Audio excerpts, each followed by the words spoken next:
صباح الفل والياسمين والسعادة والهنا على عيونكم يا حبايب قلبي. يلا كده بينا نصلي على رسول الله ونفتح شباكنا كده الصبح. جيت ابص ما طلعتش عندي عيش، طلعت العيش مشحر من عندي. فكان عندي بقى بتاع دقيق وفلفل الوان، وعندي المكونات بتاعه البيتزا السايله، عملتها على السريع كده عشان افطر ماشي. ما عجنتش بقى وسبت اما تخمر ومش عارف، لا، عجينه سايله ماشي. اتنين اتنين بيض يا حبايب قلبي، حبيتين بيض يعني. معلقه ملح، معلقه ملح صغيره بتاعه شاي. تمام. معلقتين سكر صغيرين برضو. تمام يا حبايبي. ماشي. معنا فلفل الوان اخضر واحمر واصفر، معايا اتنين قوطه بندوره او طماطم يعني. بصله صغيره هنقطعها. ده كله هنضيف بقى في ايه، على البيتزا بتاعتنا. معانا جبنه موتزاريلا. تمام. شوف الكميه اللي انت عايزاها، انا مش هحط الفلفل ده كله طبعا، انا هحط على قد اللي انا هعمله. ماشي، انا مقطع عشان اعمل الباقي يعني، هحفظه في الفريزر يعني، نعمل به اي وصفه تانية. تمام. هنحط بقى القوطه، طماطم، وهقطع البصلة دي برضو بصلة صغيرة، هقطعها واضيفها. تمام.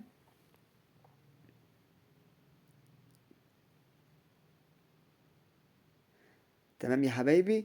وفطرنا وشربنا الشاي وكانت جميلة جدا جدا وطعمها في منتهى الجمال. هستنى بقى ما اقول له يا اللي يجيب لي عيش، بدل ما عندي حاجتي قمت عملت وفطرت يعني عادي. والحمد لله.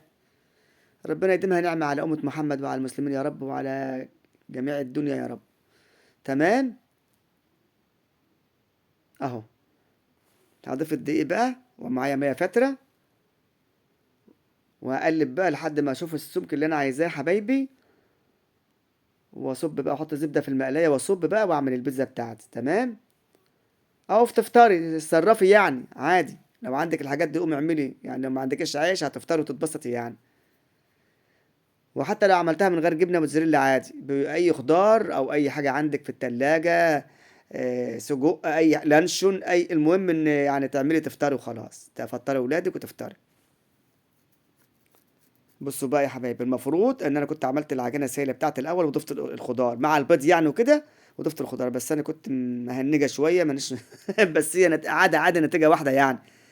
ما انت برضو هتعملي العجينه بتاعتك عادي، السمك اللي انت عايزاها عادي. تمام التمام. هو المفروض ان انت تعملي البيض وتحط عليها الدقيق والبيض يعني والخميره والملح والحاجه بتاعتك والسكر، وتحط العجينه وتقلبيها وتقوم ضايفه الخضار، بس انا عملت العكس.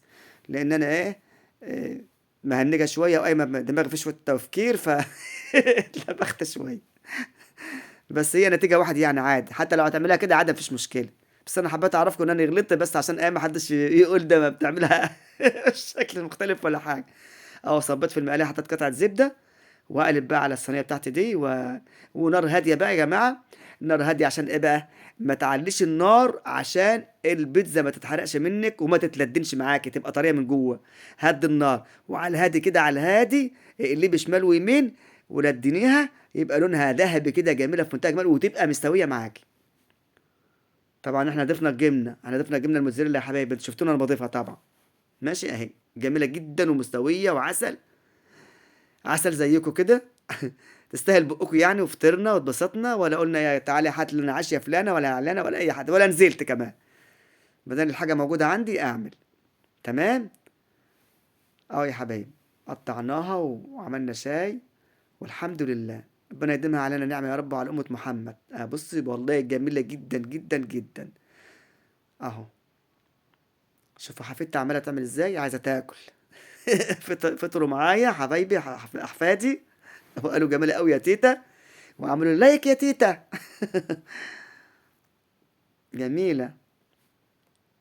بصب لهم الشاي عشان يفطروا معايا اهو، بألف هنا.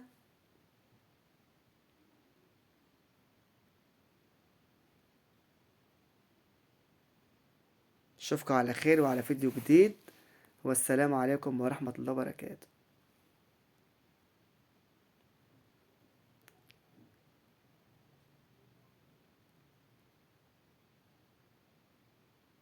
تيتا سوسو.